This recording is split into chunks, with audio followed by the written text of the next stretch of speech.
उठाओ। Thank you Jesus. खुदा बाप का शुक्र करो, अपने हाथों को उठा के सब डिलीवरेंस वीक्स के लिए, पास्ट के लिए जो परमेश्वर ने आशीषों से और टेस्टिमनी से, डिलीवरेंस से भरे हुए दिनों को दिखाया और वो आगे भी दिखाएगा। स्पेशल बाइबल टीचिंग प्रोग्राम के लिए परमेश्वर का धन्यवाद करो खुदावंद। इसके जरिए तेरे लोग तेरे भेदों को सुनते और समझते और पहनते भी हैं खुदावंद। तेरे जीवित नाम में आज जितना वचन ये सुने 100 गुना फलों को लेके आए। प्रभु यीशु मसीह के पवित्र और सामर्थी नाम में हम मांगते हैं, आमीन आमीन। God bless you all. स्वागत है स्पेशल बाइबल टीचिंग प्रोग्राम में,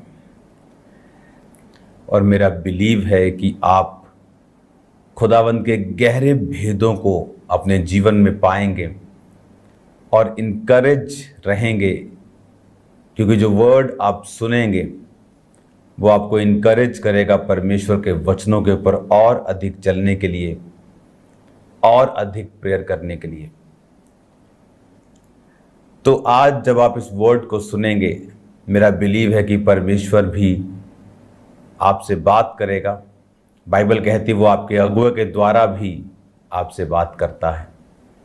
इसीलिए जब शमूएल नबी को परमेश्वर की आवाज़ आई तो उसे वो एली की आवाज़ लगी, क्योंकि परमेश्वर ने एली की आवाज़ में ही उसे आवाज़ मारी।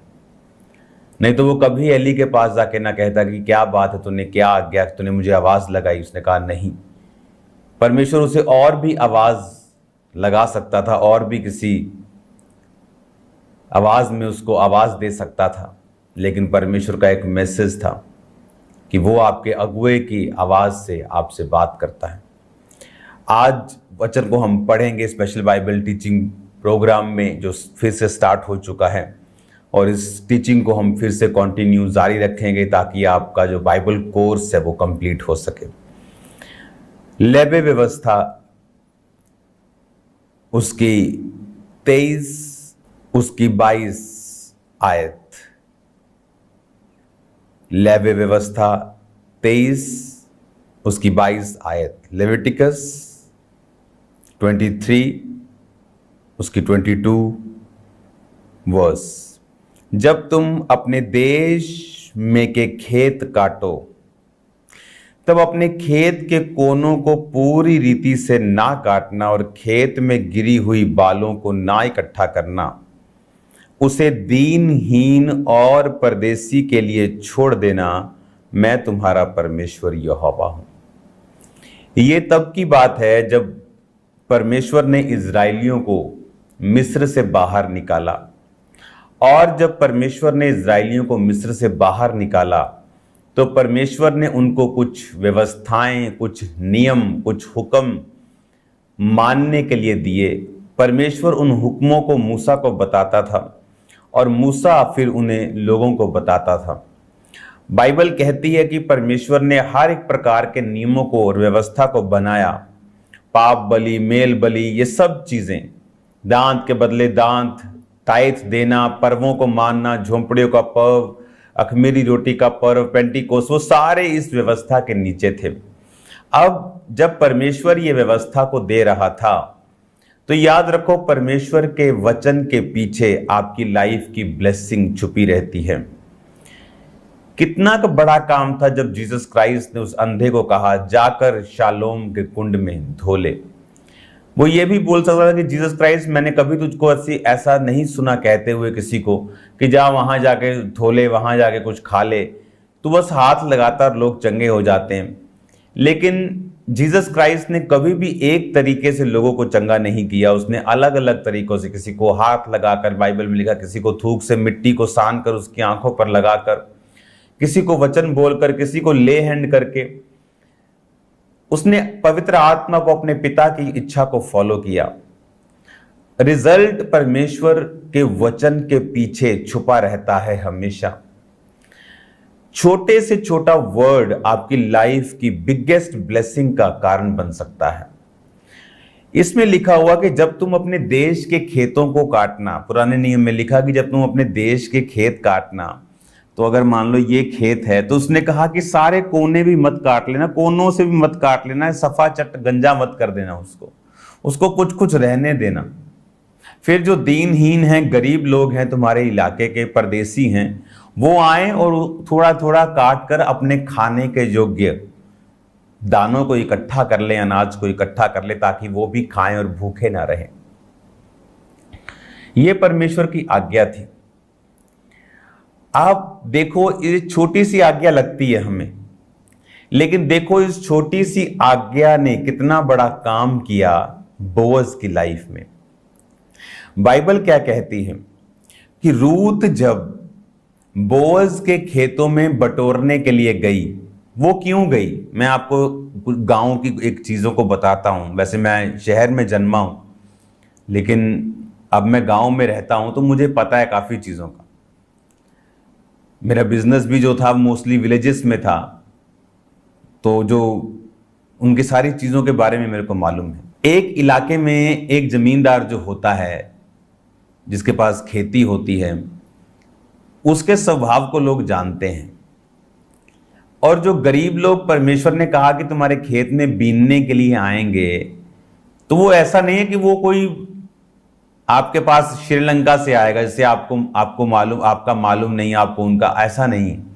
आप ही के आसपास के इलाके के लोग होते हैं, उनको मालूम होता है जमींदार कैसा है, ये बंदा कैसा है, ये जमीन का मालिक कैसा है, ये थोड़ा लालची है, ये थोड़ा अच्छा है, ये थोड़ा। अभी बहुत से लोग हैं ऐसे जमींदार जो रोज उनके घर से कितने लोग लस्सी लेके जाते हैं पंजाब में फ्री में।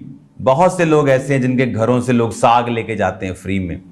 तो ऐसा लोग यहाँ पे करते हैं।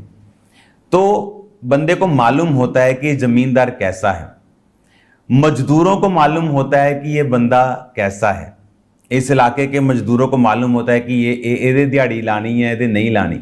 आप समझ रहे हैं मेरी बात?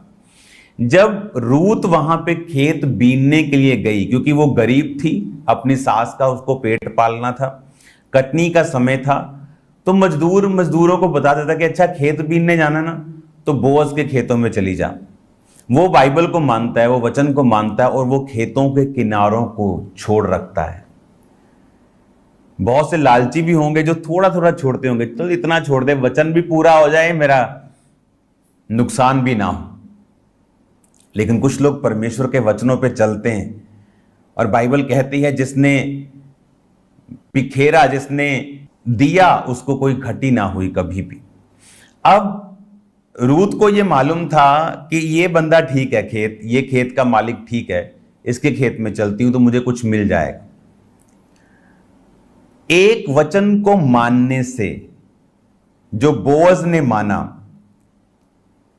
मजदूर के रूप में, परदेसी के रूप में रूत उसके खेत में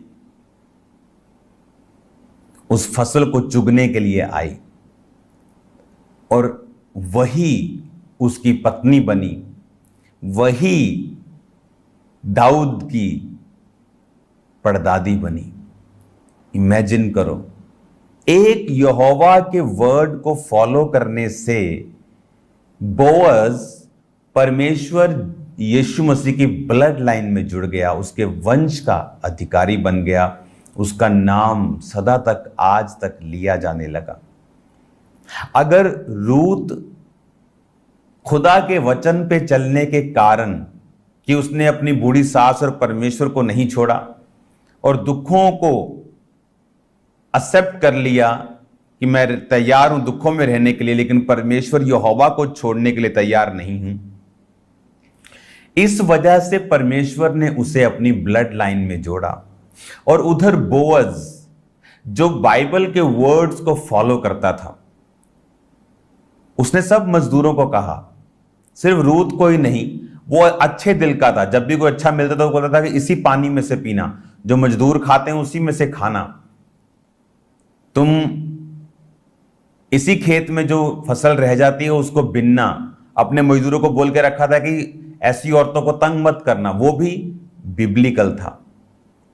रूत भी बाइबल पे चलने वाली थी, और बोअज भी परमेश्वर के वचन के ऊपर चलने वाला था।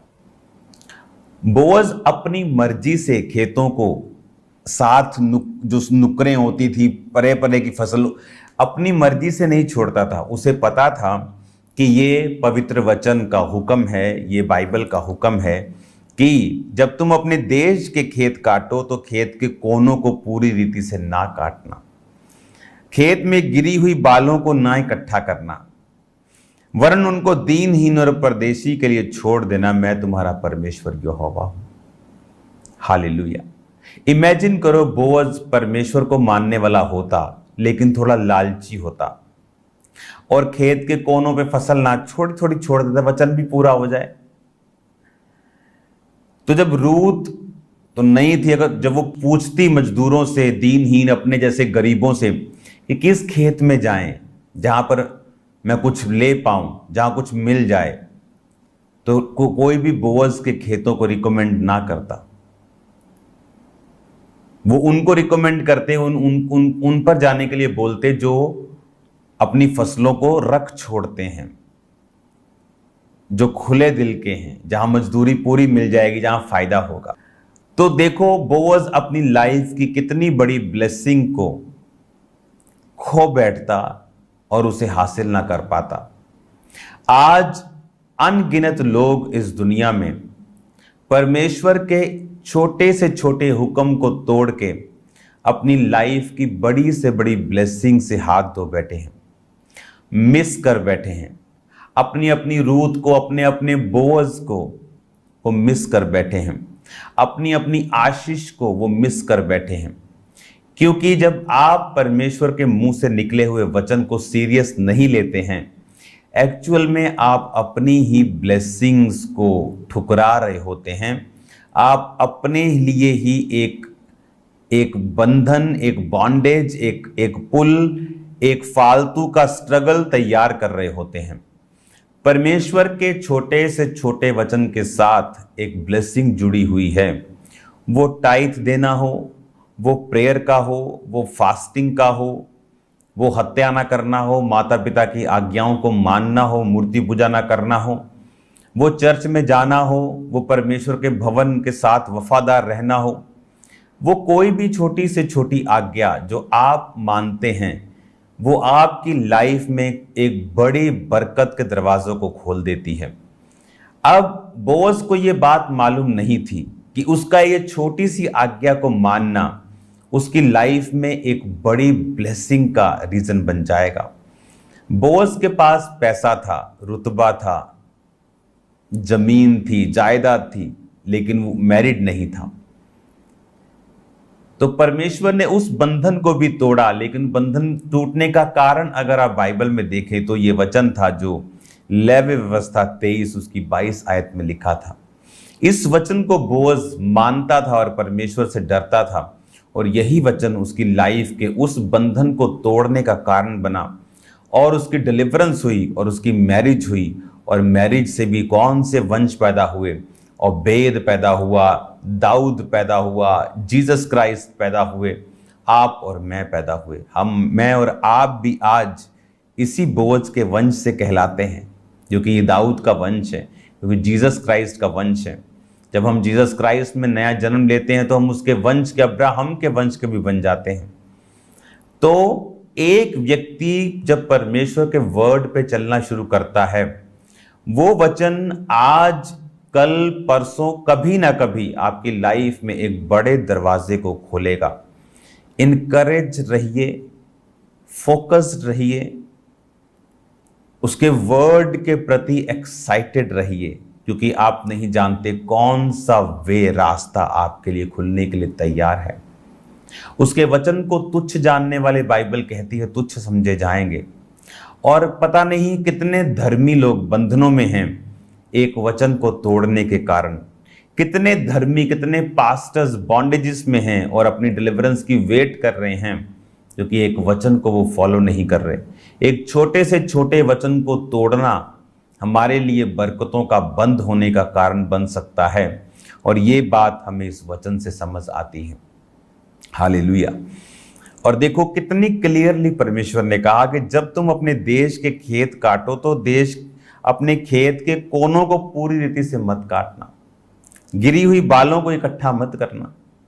और यही चीज उठाने के लिए रूत वहां पे एंट्री उसने की, और ये चीज बोअज इसीलिए करता था क्योंकि परमेश्वर के वचन में लिखा था, वचन में लिखा था तो वो फॉलो करता था, फॉलो करता था तो मजदूर लोग जानते थे, जब मजदूर जानते थे तो वो उसको फॉलो करते थे, उसके खेत में आते थे। और इसी जरिए से परमेश्वर ने एक ऐसी वाइफ जो परमेश्वर के साथ वफादार थी उसको दी। आप प्रभु से वफादार हैं, वो आपको वफादार पार्टनर देगा। आप प्रभु से गद्दारी करेंगे, आपके लोग भी आपके साथ ऐसे आपको मिलेंगे जो आपको सिरदर्दी देंगे। आज बहुत से लोग, उनकी लाइफ में जो लोग हैं उनके आसपास, वो लोग नहीं, वो सिरदर्दी हैं, वो एक पेन है उनके लिए। हालेलुया। वो पेन खत्म हो सकती है अगर आप परमेश्वर के करीब जाएं तो, और उसके वर्ड को फॉलो करें। जब तक वो पेन, वो माइनस करने वाले लोग आपकी लाइफ से नहीं जाएंगे, आप कभी बरकत नहीं पा सकते। और ऐसे लोग कभी नहीं जाते जब तक आप परमेश्वर में एक सर्टन लेवल तक नहीं बढ़ते और आप परमेश्वर की ओर नहीं मुड़ते। मेरा बिलीव है कि आप इस बाइबल टीचिंग से अब गहरी शिक्षाओं को हासिल करके इनकरेज रहेंगे खुदावंद में बड़े कामों को करने के लिए, और उसके वर्ड को जो छोटे से छोटा और बड़े से बड़ा उसे फॉलो करने के लिए। कोई वचन इतना छोटा नहीं, कोई इतना बड़ा नहीं। बाइबल में लिखा है कि कुछ पाप मृत्यु की ओर लेके जाते हैं और कुछ नहीं, लेकिन बरकत मिलती है जब आप वचनों को मानते हैं, चाहे वो छोटा हो चाहे बड़ा हो।